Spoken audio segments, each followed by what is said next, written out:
Looney, look at you. You look downright awful. I am so proud. HELLUVA Boss Episode 3 is out and I'm going to review it because it's guaranteed to get me views. If you would like to see a Has-Been Hotel playlist, I'll link one down below. But unfortunately, due to some financial issues, this video isn't going to be as highly edited as the last couple of HELLUVA Boss reviews I did. Now, if you don't like my robot voice, watch this video. If you like the robot voice, check the pinned comment for the robot voice version of this video. The episode starts with the imps in their car, playing a song on the radio that I presume is original. I'm sure it will be on the soundtrack of HELLUVA Boss, but I'm not going to talk about it right now. If ever. But the worst thing in hell that has ever happened happens to them. They get their parking spot stolen. Everybody who has ever done that to me deserves eternal suffering. Oh shit! Verosica! Blitzo. I should have known you'd be here. I can smell fish for miles, which is odd because I believe the nearest ocean is 3 rings down! Yep, in the original Dante's Inferno, there was indeed an ocean. It was the Ocean of Wrath, where those who have committed wrath in their mortal lives would spend eternity drowning and fighting with one another, sinking deeper and deeper. There has been 7 rings confirmed in the Has-Been Hotel universe, which are based off, well, obviously the 7 deadly sins. Although in the pilot for Has-Been Hotel, the news lady says, "What in the 9 circles?" What in the 9 circles makes you think a single denizen of hell would give 2 shits about becoming a better person? So 7 have been confirmed for sure, but there could be 2 more. Oh yeah? I'm surprised they let your fat ass out of rehab. I could see you're still a drunken whore, clutching onto that Beelzebub juice bottle like it's the last cock in hell. Okay, I don't know what Beelzebub juice is for sure, but I believe it increases a demon's power.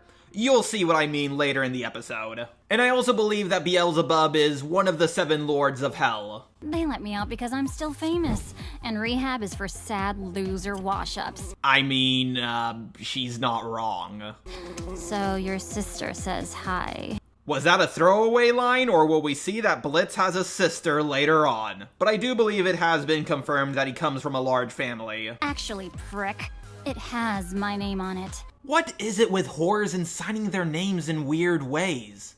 This is just like with Classy in South Park. Hold on! You better move that pussy wagon right now, or I'm gonna... You'll what? Or I'll call HR. Oh my god, that's gonna be the funniest joke in the series. In other words, it's all downhill from here. What was sex with her like? Billy! What? It's a pop star. You'd want to know what sex with Michael Crawford was like. Touché. Does anybody else find it weird that a straight couple want to know what lesbian and gay sex is like with a celebrity? Just me? Oh, okay. Do you think they saw me? Fuck, I did my makeup shitty today. Oh, you look perfect, Looney. Like always. Shut up, Dad! Ugh, Blitz. Oh my god, Luna almost called Blitz dad, that's so adorable. But in all seriousness, in this episode, Luna acts a lot more different than she normally does. She normally acts a lot more aggressive and kind of like a bitch. But in this episode, it shows a side to her where she's shy and unconfident. Wanna kiss you, little guy? A kind offer, but I'm married. Hey, why don't you send a little message from me back to your limp dick boss? Don't touch that! Foxy, don't let her access any of your holes! I gotta go lie down. Ha, it's funny when a male gets sexually assaulted. But I do feel sorry for Moxie. He should call HR. If you're gonna be shitty to my employees, then I challenge you to a fucking challenge. Fuck, I said that twice. Is this imp boy starting a demon duel? I think he is. What's the game then, Blitzo? So I bet you suck, you bitches, can't fuck as many people as we can off by the end of the day. Okay, so there's something I need to correct that I made a mistake on. I theorized that the imps were born in hell, and that is now confirmed. But Luna is not a human, she's a species known as a hellhound, and these are succubuses, also probably a species born in hell. When someone has a unique design in hell, they're probably from the human world, but when they share a design with a lot of other monsters in hell, they are a species of demon that was born in hell. But on another note, what do the succubuses get out of this challenge? If Blitz wins, he gets his parking space back, but they get nothing out of it. I understand that Blitz is only going to get the parking space back for a week, which is pretty funny for just how petty he is, but the succubuses don't even get anything out of it. Hey, is there a way I can come with you guys this time? Absolutely not. I forbid it. Not gonna happen. Sorry, sweetie. Spring break is no place for young, vulnerable goth girls. You know, the kind of freaks up there who drool all over you. Why is everybody looking at me? I'm not a furry. I can blend in? Do you have a human disguise? Yeah, don't you? You three have been screwing around on Earth this whole fucking time without human disguises? God, now I'm curious as to what all their human forms are going to look like. There's definitely going to be plenty of fan art for it before the episode with their human forms even comes out. Blitz uses a poorly spelled 50% off ad to get a whole bunch of customers, and almost all of his targets are at the beach during spring break. You know what? This is too convenient. The fact that all of these dead souls got screwed over by rich people who have enough money to go on spring break and have a whole bunch of... Actually, never mind, it makes perfect sense. But as they're killing off their targets, suddenly out of nowhere, the succubuses show up. And we get an original song that so far is actually my least favorite in Helluva Boss.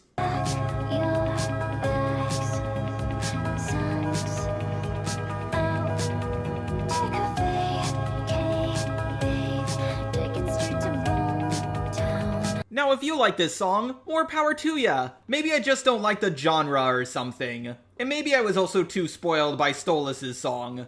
Oh, a few people got mad at me when I said Stolas' singing voice could use some work, because his voice actor is a Broadway singer. Just so you know, singing on Broadway and being a voice actor singer are not even close to the same thing.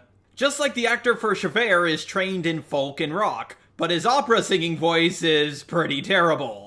And I'm Javert! Her song helps the succubuses become studs. They already got the STD, all they need is the U. But she throws her Beelzebub juice bottle, and it lands in the water. Luna in her human form hits on the other hellhound, whose name is revealed to be Vortex. But my friends call me Tex. Oh yeah? I wish I had friends. What? Luna doesn't have any friends? Huh, she must be subscribed to my channel then. Oh, fuck, Blitz! Why can't you stay out of my face for like 5 minutes? Because I adopted you! And that should mean something! Oh, what does it matter? You're not my real dad. I was almost 18. It still counts! God, the amount of times I've said that to a police officer. Whoa! Joke! That was a joke! It's sad that I have to explain that, but yeah, that was a joke. Don't get your panties in a twist. During the argument with Blitz and his daughter, Moxie gets mistaken for a possum and thrown into a beer. I actually don't know what those things are called. I see them all the time, but I don't actually know what those things are called. It causes Moxie to get very drunk, and then the fish monster straight out of H.P. Lovecraft shows up. Fish.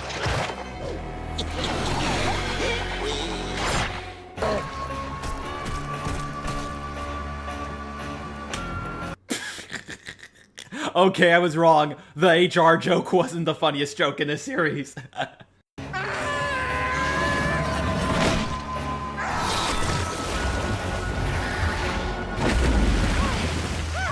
Wow, Millie just took down a giant sea monster by herself. Remember in the first episode when she was knocked out by a human with a glass bottle? Maybe she just hit the gym more after that incident. That was handled rather obvious, don't you think? I don't think this belonged to any of us. Would be a shame if anyone found out you guys were behind a giant monster fish in the human world. You know, we could keep this little B-movie scene on the down low if you agree to let us use that parking space. fine. So just so we're clear here, all this death and destruction happened over a parking space. I say it was totally worth it. I mean, do you know how much of a pain it is to find a parking space in a big city? Put your hands up, you sick deviants! All right, sluts. Get ready to suck a lot of pig dick. I'm not even gonna look at Twitter. I bet there's already tons of controversy around this scene, given the politics of today. I can already see people with Blue Lives Matter in their bio saying, "How dare you call cops pigs?" I can already see people with BLM in their bio saying, "You could have made a statement showing the cops letting the white people go and arresting the black ones." Guys, it's a fucking cartoon about demons. It doesn't need to be political. So what do I have to say about this episode? I liked it more than the first episode, but not as much as the second episode.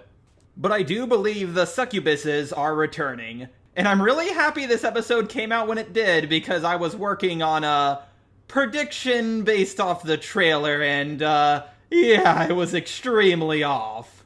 It's a good thing no one will ever see it. I am not a possum.